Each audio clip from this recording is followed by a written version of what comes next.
It's an anachronism that we have Welsh devolution, we have Scottish devolution, and we've got a devolved parliament in Northern Ireland.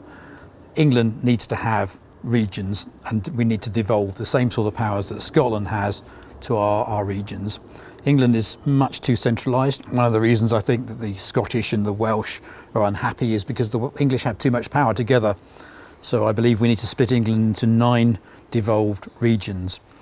And I talk a lot about this in the book.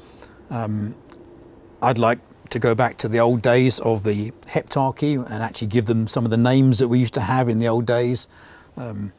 Places like Wessex, places with a bit of romance, and actually build some interest in belonging to an English kingdom.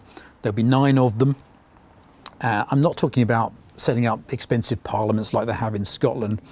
I'm just looking at grouping them together so that they have devolved powers and splitting up some of the things that really irritate people about Westminster power.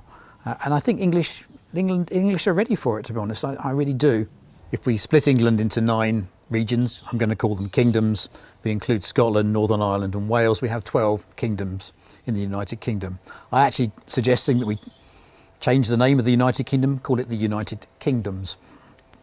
At that stage, each of those regions will have, on average, about the same size as an American state, and actually about the same size as a German Länder.